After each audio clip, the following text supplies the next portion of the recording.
Statistician-General Cathy Mohlahlana has indicated that the proportion of elderly in South Africa, which is those over 60, is growing faster than in previous years. It prompted Stats SA to call for the protection of the elderly, particularly since this group is the most vulnerable to coronavirus. Mohlahlana unveiled the mid-year population figure for 2020, which stands at 59.62 million. We're joined by Isobel Frye from the Studies in Poverty and Inequality Institute. Isobel, good evening, and thanks for your time on Newzroom Prime tonight. I figure with a growing number of the elderly, and that means that a growing number of those that are vulnerable, some of the calls that have been made, especially to buffer the kind of support that are coming in from government, may somewhat be legitimate. Absolutely. I think that it's a very troubling scenario for many people who are in their prime. And what we see, for instance, is that old age people invariably are the ones who have to buffer growth of unemployment as people go home because they're no longer able to afford their own household. So we see the fact that the old age pension is seen as a way of recalibrating families who are vulnerable. The question is, what can we do in order to assist that? There have been some proposals put forward that the old age pension age gets dropped from 60 to 55. And I think that's something that really needs to be looked at, because for many people who are in older households, there is no hope of getting additional income coming in. So the one point that needs to be accepted is the fact that people who are losing their jobs are more likely to go home and to dilute that old age pension further. The other issue that many people are dependent on is, for instance, clinics for the elderly for old age care. We need to ensure that people who are older are able to get the kind of assistance that they need. One of the other things, Cathy, that we need to look at, which has been of great concern, is the old age queues for SASSA. As people queue for their pensions, there is insufficient social distancing there. We also need to see that people are treated with respect, that they have access to the kind of facilities and amenities that people need. So there are a number of ways in which people who are older are able to be cared for. But especially as we get into the winter months, one of the greatest concerns is the lack of hunger. And we know that when people have lack of income, what gets substituted is decent food. And so looking at how SASSA and other charities can actually assist in beefing up the food parcels, which seems to have declined in recent weeks. Of course, the grant itself becomes an intervention that happens almost at the end of the road, Isobel. Are there other interventions that we can be bringing in to ensure that even those then who have to retire and who have to rely on this government grant are in a much better position than they currently are when they have to leave work if they've had the opportunity of working? It's a really tough call, Cathy. I mean, we see the unemployment figures in South Africa that those people who are unemployed have been, 70% have been unemployed for a year and longer, which means that as people lose their jobs, they are less and less able to obtain new jobs, and hence the dependency on the old age grant. We've seen the success of the social relief of distress grant, success in as much as the number of the millions of people who've applied for it. The eligibility criteria are, however, incredibly high, and so very few people are deemed eligible.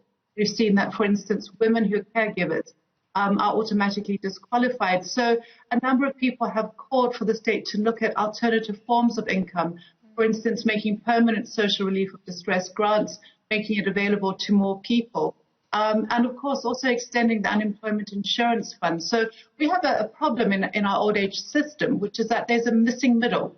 As people leave the age of childhood up to the age of 18, between 18 and 59, there is no alternative assistance. Where we have unemployment, which is effectively 40%, we need to be looking at ways, as you say, of staggering relief so that it comes before people reach their old age. And it's interesting to note that there are more people who are older, and that speaks, I think, to the success of the rollout of antiretrovirals.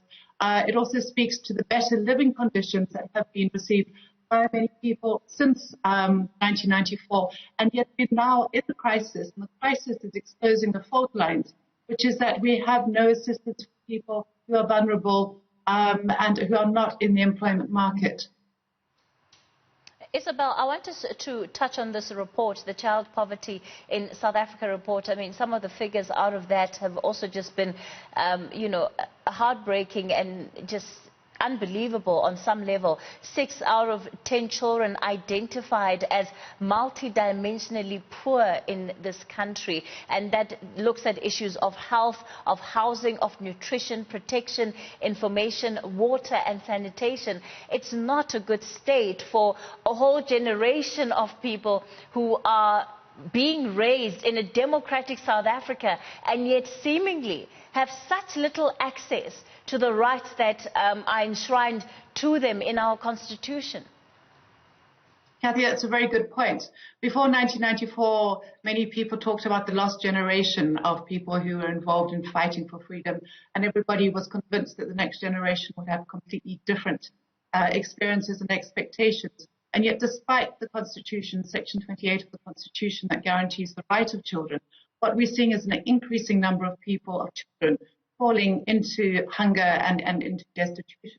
The trouble that we have with that, is apart from the fact that we're violating children's rights to dignity, is the developmental impact. So children who grow up with starvation and facing malnutrition are not able to develop to their full potential. And so as they progress through life, their capability in order to obtain jobs, in order to make rational decisions, and to construct coherent and supportive households are detrimentally affected.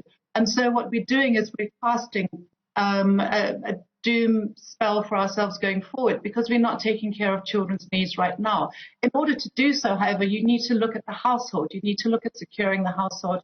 That means, as you say, looking at shelter, looking at the kinds of support and social infrastructure that can ensure that there's a reduction in gender-based violence and, for instance, that children are able to have developmental needs. Now, one of the aspects that we were hoping would be coming forth for that was looking at the SABC in terms of how it could be used to improve education for the nation in COVID and lockdown. That's been really disappointing. And I think what we need to ensure is that as we move forward, there's a way of including children, but we have to ask stark questions. So, for instance, in the face of lockdown, why is it that school feeding has been so badly interrupted? Surely that one meal a day to children, for whom the majority of whom it was the only meal, should have been something prioritized.